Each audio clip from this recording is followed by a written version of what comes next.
La idea para hoy es, obviamente, continuar con el estudio que vienen teniendo y hablar acerca de Juan capítulo 5. Para los que estuvieron a la mañana en la cena, ya una porción de este pasaje leímos, pero quisiera que podamos completar la lectura o comenzar esta reunión, este tiempo de compartir juntos la palabra de Dios, completando la lectura del libro de Juan en el capítulo 5. Pero antes, si les parece bien y si me lo permiten, me gustaría orar para pedir a Dios que Él sea el centro, el eje y quien aplique su palabra a nuestros corazones. Oramos. Señor, te damos gracias una vez más por tu palabra, te damos gracias porque podemos aprenderla, escucharla, estudiarla. Señor, te pedimos que esa pueda ser la realidad para hoy. Que sea tu voz hablando a cada uno de nuestros corazones, Señor, y aplicándola a la necesidad de cada uno. Nos acordamos una vez más, Señor, delante de tu presencia poderosa de Mario, Señor, y de su esposa, y te pedimos por ellos que tú los estés guiando, Señor, consolando, sustentando, y tu mano de poder, Señor, si es tu voluntad, puede obrar en sanidad pronto, Señor, con su esposa, Señor. Queremos dejar esto en tus manos, pidiéndote tu guía y tu dirección para este tiempo. Lo hacemos en el nombre del Señor Jesús. Amén. Bueno, muy bien. Vamos a leer allí Juan, capítulo 5, desde el versículo 1 hasta el versículo 18. Les pido que me acompañen con la lectura. Vamos a tratar de hacerlo de alguna manera distinta para que no escuchen todo el tiempo mi voz, así que le voy a pedir a Pri, acá que la tengo a mi derecha, que lea este pasaje. Juan 5, del 1 al 18. Después de estas cosas había una fiesta de los judíos, y subió Jesús a Jerusalén. Y hay en Jerusalén, cerca de la puerta de las ovejas, un estanque llamado en hebreo Betesda, el cual tiene 5 pórticos. En estos yacía una multitud de enfermos, ciegos, cojos y paralíticos, que esperaban el movimiento del agua. Porque un ángel descendía de tiempo en tiempo al estanque y agitaba el agua, y el que primero descendía al estanque después del movimiento del agua quedaba sano de cualquier enfermedad que tuviese. Y había allí un hombre que hacía 38 años que estaba enfermo. Cuando Jesús lo vio acostado y supo que llevaba ya mucho tiempo así, le dijo: ¿Quieres ser sano? Señor, le respondió el enfermo, no tengo quien me meta en el estanque cuando se agita el agua, y entre tanto que yo voy, otro desciende antes que yo. Jesús le dijo: levántate, toma tu lecho y anda. Y al instante aquel hombre fue sanado, y tomó su lecho y anduvo. Y era día de reposo aquel día. Entonces los judíos dijeron a aquel que había sido sanado: es día de reposo, no te es lícito llevar tu lecho. Él le respondió: el que me sanó, él mismo me dijo: toma tu lecho y anda. Entonces le preguntaron: ¿quién es el que te dijo: toma tu lecho y anda? Y el que había sido sanado no sabía quién fuese, porque Jesús se había apartado de la gente que estaba en aquel lugar. Después le halló Jesús en el templo y le dijo: mira, has sido sanado, no peques más para que no te venga alguna cosa peor. El hombre se fue y dio aviso a los judíos que Jesús era el que le había sanado. Y por esta causa los judíos perseguían a Jesús y procuraban matarle porque hacía estas cosas en el día de reposo. Y Jesús les dijo: mi Padre hasta ahora trabaja y yo trabajo. Por esto los judíos aún más procuraban matarle, porque no solo quebrantaba el día de reposo, sino que también decía que Dios era su propio Padre, haciéndose igual a Dios. Bien, en este pasaje tenemos relatado uno de los milagros que expone Juan. Juan expone 7 milagros en su evangelio. Este es el tercer milagro que nos relata. Y es muy interesante cómo Juan hace las conexiones o cómo va presentando su evangelio. Él presenta el milagro primero, luego las reacciones que el milagro generaba y finalmente el discurso de Jesús. A veces ese orden lo altera, pone el discurso antes, las reacciones después, pero la cuestión es que Juan, a través de estos 7 milagros que va a relatar en todo el evangelio, quiere enseñar, dejarnos una lección principal de cada uno de estos milagros. Entonces los trata de esta manera, relata el milagro, luego en este caso, por ejemplo, vemos la reacción de los judíos respecto al milagro y después vamos a leer más adelante el discurso que Jesús hace. quiero contarles una infidencia antes. Priscila no sabía nada que yo le iba a decir que leyera, así que imagínense la cara que me hizo, que ustedes no vieron porque se corrió, la cara que me hizo cuando le dije que tenía que leer. Así que ya le voy a avisar, así, de este caso, que después vamos a seguir leyendo, para que ya esté preparada y después no me pueda retar cuando cortemos la transmisión. Pero bueno, eso paréntesis, cierro paréntesis. El milagro que hace Jesús, versículo 1 al versículo 9, es un milagro lleno de riquezas y lleno de detalles, que por ahí no vamos a tener el tiempo de detenernos ahora. Solamente quiero mencionarles uno que llamó poderosamente mi atención para luego sí iniciar con el desarrollo de lo que quiero compartir con ustedes hoy. Fíjense que dice que Jesús subió a Jerusalén. En el capítulo 4 habíamos dejado a Jesús, por decirlo de alguna manera, en Galilea, en realidad al norte de Jerusalén. Sin embargo, cada vez que se habla de un judío yendo a Jerusalén, en general, en la Biblia, se habla de que subió, aunque en realidad geográficamente, podríamos decir, bajó, caminó hacia el sur, ¿no? Pero estaba allí en Jerusalén, Jesús entra, y probablemente, siendo que había estado en Galilea, en Capernaum, viene descendiendo hacia el sur, del norte al sur, y lo más probable es que haya entrado a la ciudad por alguna de las puertas del norte que la ciudad tenía. Ahora, el detalle es que el estanque de Betesda dice que estaba cerca de la puerta de las ovejas. La puerta de las ovejas era una puerta de ingreso a la ciudad que estaba en la zona sureste. Y este detalle capturó mi atención. Y ya quiero pensar en la primera aplicación para nosotros, ¿no? Jesús va a la necesidad. Él había entrado por la puerta, probablemente por la puerta norte, a lo sumo por la puerta oeste o por alguna de las puertas oeste, pero el estanque estaba en la puerta sureste. Probablemente una de las más alejadas de la que él había entrado. Jesús, como dice el relato, había ido a Jerusalén a una de las fiestas judías. Alguien podría decir, bueno, tal vez pasaron algunos días, justo andaba por ahí. Puede ser, pero lo importante es que la Biblia destaca esto. Jesús llega a Jerusalén, sube a Jerusalén y va en busca de la necesidad. Va en busca de aquellos que necesitaban tener un encuentro personal con el Maestro. Pero los acontecimientos siguen y llega ese momento. Jesús se encuentra con una persona que hacía 38 años que estaba postrada y no podía salir de su enfermedad.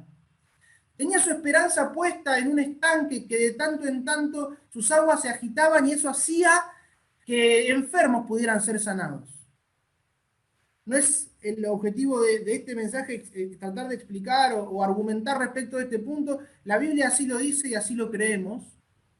Y en definitiva él estaba allí, hacía 38 años. No sabemos exactamente si tenía 38 años, probablemente sí, probablemente no, seguramente tendría algunos años más. La cuestión es que a los luego de 38 años de estar postrado, no sabemos tampoco si los 38 años estuvo en el estanque, la Biblia no lo aclara, ya probablemente estaría perdiendo sus esperanzas.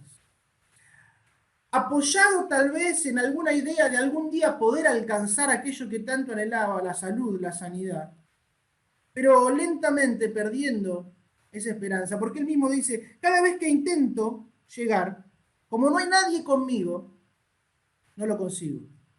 Y ahí aparece el maestro haciendo una pregunta que si no fuera el maestro sería hasta tal vez ofensiva, ¿no? Porque Jesús le dice, ¿quieres ser salvo? Claro, ser sano, perdón. Jesús pregunta esto porque sabe que él tiene el poder para sanar. Y entonces este hombre le comenta esto y Jesús le dice, levántate, toma tu lecho y anda. Y este milagro que hace Jesús con esta persona que estaba lisiada, que estaba postrada, probablemente, como decíamos antes, paralítico, no lo sabemos, me hace acordar mucho a mi vida y a la vida de cada uno de nosotros, ¿no?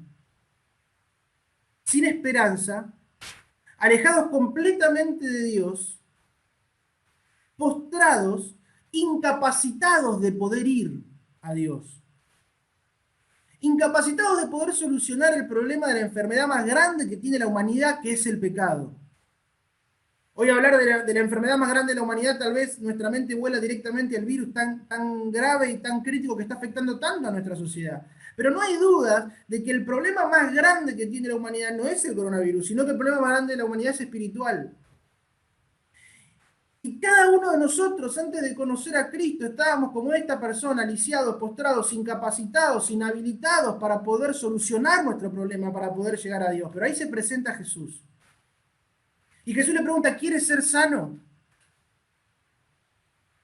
Claro, este hombre sin duda contesta, claro que sí.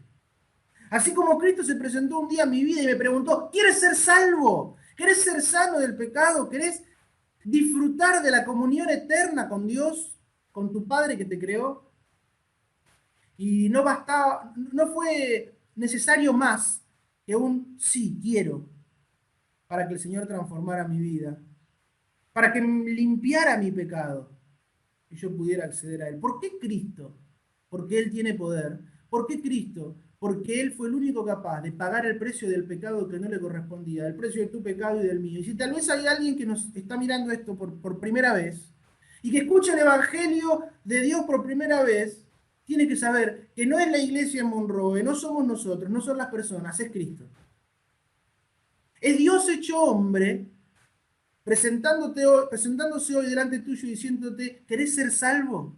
¿Salvo de la condenación eterna? ¿Salvo de vivir separado para siempre de Dios? ¿Querés? Si la respuesta es sí, es necesario que vayas a Dios por la fe en Cristo Jesús. Él murió, pagó el precio de tu pecado y del mío, para que nuestra mancha pueda ser borrada delante de Dios y de esa manera podamos ser reconciliados con Él, tener comunión, relación con Él y esperar el día en el que estaremos por toda la eternidad en el cielo. Hay un cielo que espera, hay un Dios que espera con brazos abiertos a aquellos que un día depositaron su fe en Jesús. Y es la invitación y el deseo de todos nosotros que si no tuviste ese encuentro personal con Jesús, como tuvo esta persona enferma, puedas tenerlo en esta mañana. Pero la invitación de Jesús continúa y en el versículo 8 le dice, levántate, es decir, lo cura de la enfermedad, como tiene poder para curarte del pecado, salvarte de la condenación a vos y a mí. Toma tu lecho y anda.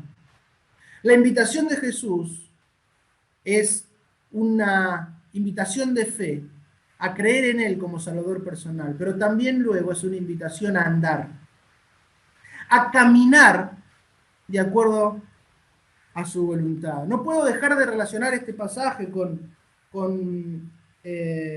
el libro de Mateo, donde allí tenemos la invitación de Jesús, que dice, si alguno quiere venir en pos de mí, niéguese a sí mismo, tome su cruz cada día y sígame. Si alguno quiere venir en pos de mí, niéguese a sí mismo, tome su cruz cada día y sígueme. Levántate, toma tu lecho y anda. Y esa es la invitación para vos y para mí, aquellos que hemos creído y hemos depositado nuestra fe en el Señor Jesús como nuestro Salvador. Jesús nos invita a andar, nos invita a caminar, pero no como a nosotros nos parece, sino a vivir una vida de caminar junto a Él, de acuerdo a sus principios, de acuerdo a su voluntad, sirviéndole, rindiendo nuestra vida por completo a Él. Por eso el lisiado al instante tomó su lecho y ¿qué hizo? Anduvo. Fue sanado, tomó su lecho y anduvo. Y el Señor Jesús, Dios, nos invita a vos y a mí a poder andar. Y, ¿saben? Esta invitación no es de un día y nada más. Es una invitación de cada día. Lucas aclara, ahí en el pasaje que leí, que mencionaba recién, tome su cruz cada día, dice, y sígame. Ahora, claro, es probable que en el andar cristiano, en el andar de servicio a Dios, de rendición de una vida rendida a Dios, podamos encontrarnos con obstáculos, como se encontró esta persona en la lectura que teníamos recién. Así que yo quisiera compartir con ustedes, en primer lugar, 3 obstáculos muy rápidamente que podamos encontrarnos en la vida cristiana, pero luego terminar pensando en 3 motivaciones que el mismo ejemplo del Señor Jesús nos da para poder caminar, andar, servirle, de acuerdo, Él quiere que le sirvamos. Dice el versículo 10 que los judíos le dijeron a aquel hombre que había sido sanado, no te es lícito llevar tu lecho. Él respondió, el que me sanó, él mismo me dijo, toma tu lecho y anda. ¿Saben? Los judíos habían transformado el mandamiento del Señor de guardar el sábado para santificarlo en una serie de costumbres religiosas que más que ayudar a santificar el sábado, a guardarlo para el Señor, simplemente esclavizaban a las personas. Tenían como único objetivo mostrar que algunos sí y otros no. Y tal era así esto, tan estricto era esta serie de reglamentos que los judíos habían escrito por fuera del mandamiento de Dios, básicamente post-exilio, que hasta lo aplicaron a la propia sanidad de esta persona y al Señor Jesús, al milagro que el Señor Jesús había hecho. No podían entender cómo alguien había sanado un día sábado y cómo esa persona que había sido recién sana podía llevar su lecho, una camilla simplemente debajo de su brazo y caminar. Es que a veces se nos presentan los obstáculos de las costumbres. Y en ese caminar cristiano aparecen nuestros estilos de vida, nuestra forma de ser, nuestra forma de pensar, como creemos nosotros que deben hacerse las cosas, y tenemos que en nuestro camino cristiano enfrentarnos al primer obstáculo, el obstáculo de las costumbres, que muchas veces nos retienen, nos atrapan y no nos dejan seguir. El orgullo de creer que las cosas han de hacerse a mi manera y no a la manera de Dios. El creer que lo que yo pienso va más allá, es más trascendente, o mi manera de ser es más importante que lo que Dios pide o la forma en la que Dios pide que yo sea. Las costumbres, no solo personales de acción, sino también de nuestros pensamientos. Ahora, qué importante es que podamos recordar lo que dice Hebreos allí en capítulo 12 y versículo 1. Dice allí que nos despojemos del peso y del pecado que nos asedia, que nos despojemos de ese peso, esas cosas que tal vez no son pecado en sí mismas, pero que son un peso que no nos dejan correr la carrera cristiana, que no nos dejan vivir, andar de acuerdo al llamado del Maestro. Y cada día debemos reflexionar acerca de nuestras actitudes, nuestras costumbres, nuestras maneras de pensar y cómo necesitamos rendirnos delante de Dios. Niéguese a sí mismo, dijo el Señor. Negarnos a nosotros mismos para poder vivir la vida de andar cristiano que el Maestro nos propone, el obstáculo de las costumbres. Pero este hombre sigue en su intento de caminar y se encuentra con el siguiente obstáculo, que es el obstáculo de la ignorancia. Fíjense que le preguntaron, ¿quién es este? El que te dijo, toma tu lecho y anda. Me llama la atención la astucia de los judíos ahí, ¿no? Porque rápidamente le hacen perder de vista a esta persona que había estado enferma por tantos años el milagro que había ocurrido en su vida y se enfocan simplemente en el andar. Toma tu lecho y anda. El Señor le había dicho, levántate, toma tu lecho y anda. Pero los judíos le dicen ahí, ¿quién es el que te dijo, toma tu lecho y anda? Y esta persona, claro, recién había recibido este milagro, dice, y el que había sido sanado, no sabía quién fuese, porque Jesús se había apartado de la gente que estaba en aquel lugar. El que había sido sanado no sabía quién fuese.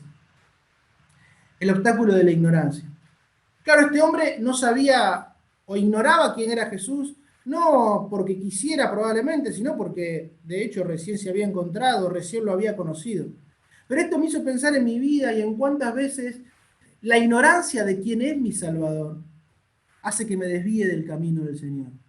¿Cuántas veces me olvido del milagro, de lo glorioso de la obra de la salvación que Jesús hizo por mí? ¿Cuántas veces pierdo o gasto el tiempo en otras cosas y no tanto en conocer al Señor? El obstáculo de la ignorancia, que muchas veces se pone como una barrera delante de mi vida, que me tira para abajo, que me bajonea. ¿Cuántas veces también, y nos ha pasado, me ha pasado como experiencia personal, estamos bajoneados, sin ganas, parece que no le encontramos sentido, no le encontramos rumbo, y cuando miramos para atrás nos damos cuenta del obstáculo de la ignorancia, de que tal vez pasó un tiempo sin estar en comunión con el Señor, sin conocerle más, sin estar en comunión con los hermanos, sin estudiar su palabra, el obstáculo en la vida cristiana de la ignorancia, que aparece. que tenemos que reconocer, somos humanos. Pero qué importante es que no claudiquemos, sino que podamos orar a Dios como oraba Pablo por los Efesios, allí en capítulo 1, versículo 17, que él decía así: para que el Dios de nuestro Señor Jesucristo, el Padre de gloria, os dé espíritu de sabiduría y de revelación en el conocimiento de Él, alumbrando en los ojos de vuestro entendimiento, para que sepáis cuál es la esperanza a la que Él os ha llamado, y cuáles las riquezas de la gloria de su herencia en los santos. Tal vez cuando nos enfrentemos al obstáculo de la ignorancia, de habernos alejado, de habernos olvidado de quién es nuestro... Entiéndase, ¿no? Olvidado, a lo que me refiero con olvidarnos de nuestro Salvador, ¿no? Podamos volver inclinados a Él con una actitud humilde y tener esta oración delante de Dios y decirle a Dios: Dios, quiero conocerte más. Dios, necesito más de vos.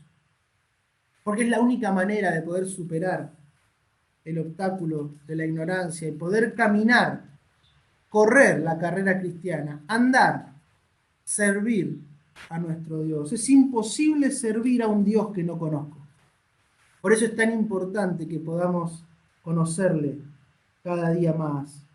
Y como dice así Hebreos también en el capítulo 12, tener nuestros ojos firmes, nuestros ojos puestos en Jesús, aquel que fue el diseñador y el consumador de nuestra fe.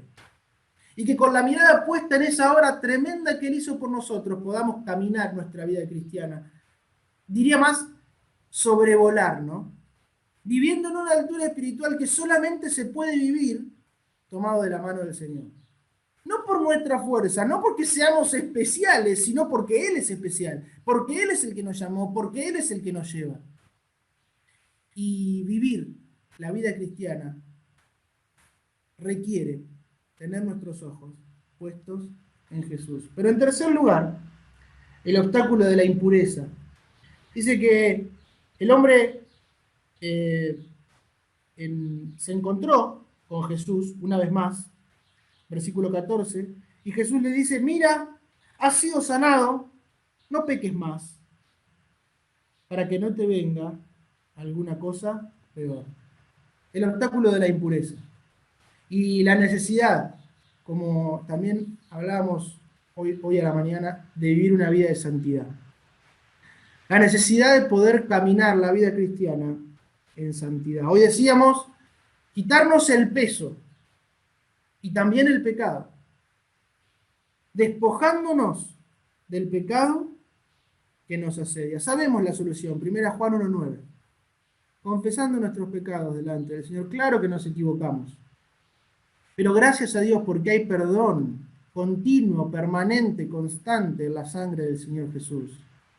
Y ni el obstáculo de la ignorancia, ni el obstáculo de la impureza, ni el obstáculo de nuestras costumbres son suficientes para detener el poder de Dios.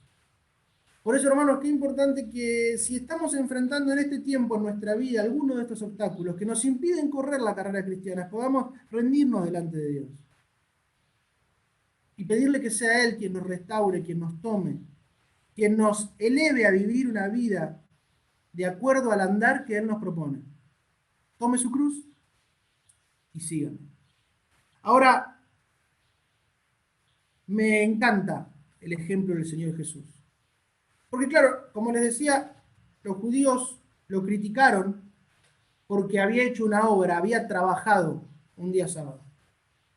Pero Jesús en el versículo 17 que leíamos recién les responde, y Jesús le respondió: mi Padre hasta ahora trabaja y yo trabajo. En el capítulo 9 y en el versículo 4, Jesús va a decir: me es necesario hacer las obras del que me envió, entre tanto que el día dura. La noche viene cuando nadie puede trabajar. Mi Padre hasta ahora trabaja y yo trabajo. El ejemplo de Jesús. Nadie como Él para caminar la vida que Dios propone. Ningún ejemplo mejor que el de Él para mostrarnos cómo caminar en esta vida cristiana. Y Jesús dice: ¿saben qué? Mi padre trabaja y yo trabajo. Hermano, vos y yo tenemos trabajo que hacer. Sea cual sea nuestra situación, sea cual sea nuestra condición, por Zoom, por Instagram, por WhatsApp, bueno, como sea, con pandemia o sin pandemia, nuestro padre trabaja y nosotros trabajamos. Tenemos, como dice allí el libro de Efesios, una obra que Dios ha preparado que hagamos, un estilo de vida que Dios quiere que vivamos. No para nuestra honra, sino para la gloria de su nombre. Y hermanos, quiero que volvamos a pensar en esto. Mi padre trabaja y yo trabajo. Tenemos una tarea que hacer. Y qué hermoso es saber que tenemos una tarea que hacer, que tenemos un propósito en nuestra vida que va más allá de nuestro trabajo, que va más allá de nuestro estudio, que va más allá incluso de nuestra familia, de nuestros proyectos personales. Tenemos trabajo que hacer para la gloria y para la honra de Dios. Y no hay nada que le dé más sentido y más motivo a la vida que saber que tenemos un trabajo para hacer, que se hace hoy, pero que dura por toda la eternidad, que tiene fruto eterno. Y hermano, vos y yo tenemos el privilegio de trabajar, así como nuestro Padre trabaja. Por eso quiero terminar con 3 motivaciones que me gustaría extraer del mensaje de Jesús, como les decía antes, del discurso que Jesús da. Ya lo leímos hoy a la mañana, así que voy a, por amor al tiempo, evitar leerlo de corrido. Pero este pasaje es un pasaje muy interesante, porque Jesús es uno de los pasajes donde Jesús claramente habla sobre su deidad. Indiscutiblemente él se hace igual a Dios, porque lo era, él era Dios. Claro, imagínense esto, de hecho la misma Biblia lo dice, ¿no? Procuraban, por tanto los judíos aún más procuraban matarle, no solo porque quebrantaba el día de reposo, sino que también decía que Dios era su propio Padre, haciéndose igual a Dios. Así que Jesús ahora va a dar un discurso donde va a decir, yo y el Padre somos uno, yo soy Dios. Esto para los judíos era algo inadmisible, pero nosotros sabemos que esto es así. Jesús es Dios. Y en este discurso donde Jesús habla de su relación íntima con el Padre, nos deja, o por lo menos yo, humildemente extraje, tres motivaciones para mi vida, y espero que puedan ser 3 motivaciones también para tu vida, para poder andar y caminar la vida cristiana, sea cual sea la circunstancia que estemos atravesando. En primer lugar, la primera motivación no depende de mí. Dice Jesús, porque, versículo 19, respondió Jesús y les dijo, de cierto os digo, no puede el Hijo hacer nada por sí mismo, sino lo que ve hacer al Padre. Porque todo lo que el Padre hace, también lo hace el Hijo igualmente. ¿No les sorprende esto de la boca del Señor? Dice, no puede el Hijo hacer nada por sí mismo. Jesús mismo. Hermanos, no depende de nosotros. No puede hacer nada Federico soltado de la mano del Padre. No puede hacer nada Daniel, no puede hacer nada ninguno de ustedes que están acá en el Zoom y de los que están viendo en YouTube. No podemos hacer nada soltado de la mano del Padre. No puede hacer nada el Hijo por sí mismo. ¿Saben? Y esto, hermanos, es una motivación para nosotros, porque otra vez, no depende de mí. El Señor Jesús en Juan capítulo 15, versículo 5, dijo, yo soy la vid y vosotros los pámpanos. El que permanece en mí y yo en él, este lleva mucho fruto, porque separados de mí, nada podéis hacer. No depende de nosotros. Y gracias a Dios, y gloria a Dios, porque no depende de nosotros, porque si dependiera de mí sería un fracaso. El apóstol Pablo en el capítulo 15, versículo 10 de 1 Corintios dice, no yo. Antes dice, yo he trabajado mucho más que estos. Pero no yo, sino la gracia de Dios en mí. Es decir, tenemos la gracia, el poder, la potencia de Dios para poder obrar y no depende de nosotros. Pablo fue probablemente uno de los predicadores más grandes de toda la historia. Y él dice, yo planté y Apolo regó, pero el crecimiento lo dio Dios. Porque los resultados son de Dios, porque la obra es de Dios, porque los frutos son de Dios, y porque si yo, como decíamos al principio, puedo caminar, es por el poder de Dios. Entonces la primera motivación, hermanos, no depende de mí. ¿Cuánto necesitamos rendirnos delante del Maestro? Humillarnos delante de Dios y pedirle que sea Él el que nos guíe, que nos encamine, que nos muestre los errores y que nos permita vivir una vida de caminar en la santidad junto a Él. Pero en segundo lugar, la motivación del amor de Dios. Dios me ama. En primer lugar, no depende de mí. En segundo lugar, Dios me ama, dice versículo 20, porque el Padre ama al Hijo y le muestra todas las cosas que Él hace y mayores obras que ésta le mostrará, de modo que vosotros os maravilléis, porque el Padre ama al Hijo. Yo no puedo creer esto, sinceramente se lo digo.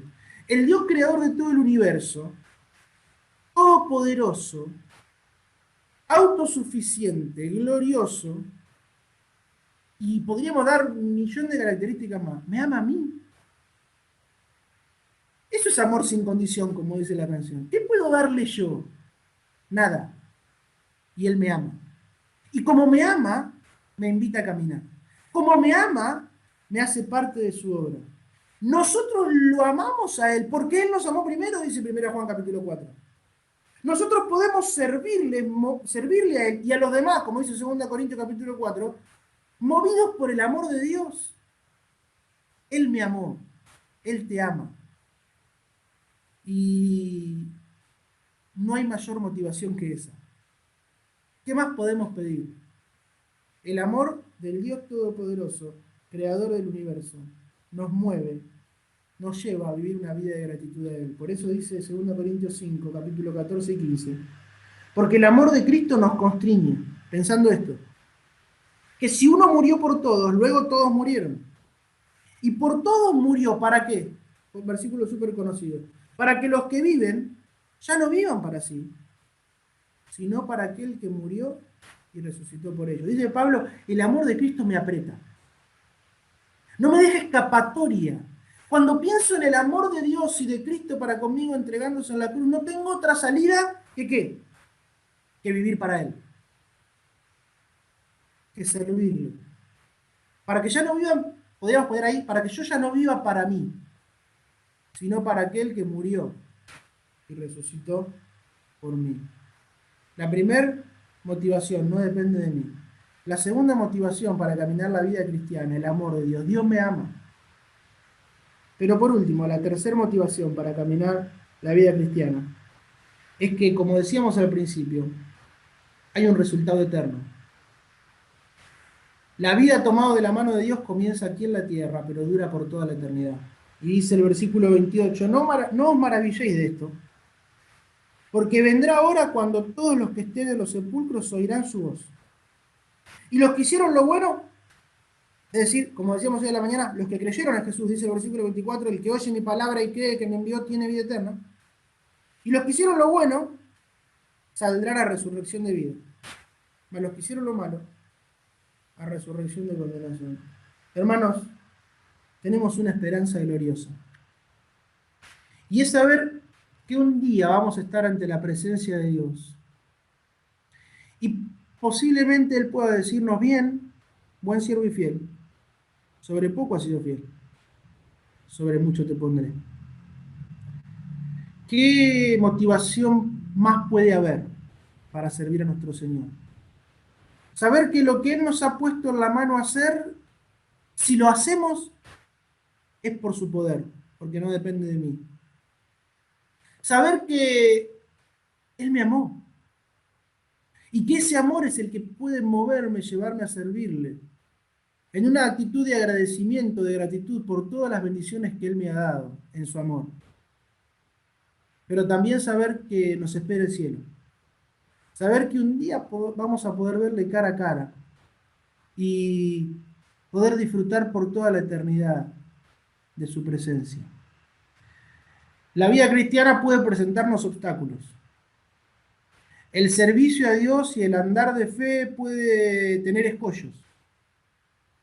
Antes mencionábamos algunos de ellos.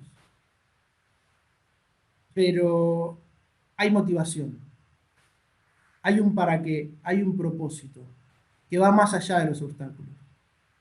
Por eso qué importante sería que cada uno de nosotros podamos en una actitud humilde rendirnos delante de Dios cada día, tome su cruz cada día, diciéndole, Señor, me equivoqué, si es que es necesario decirlo. O Señor, acá estoy en tus manos. Quiero vivir la vida que vos proponés para mí. Quiero poder andar como Cristo anduvo. Quiero poder ser un fiel reflejo de la obra que Jesús hizo por mí. Ojalá que esta motivación, este deseo del corazón de Dios para nosotros pueda cada día ayudarnos a caminar, a andar, a pesar de las dificultades, a pesar de los problemas externos, a pesar de nuestros errores. Mantenernos firmes, constantes, en el camino que Dios propone para cada uno de nosotros, porque solo eso hará que podamos gozarnos, que podamos vivir una vida de alegría, de felicidad, de gozo, de paz, aún en medio de las circunstancias más difíciles.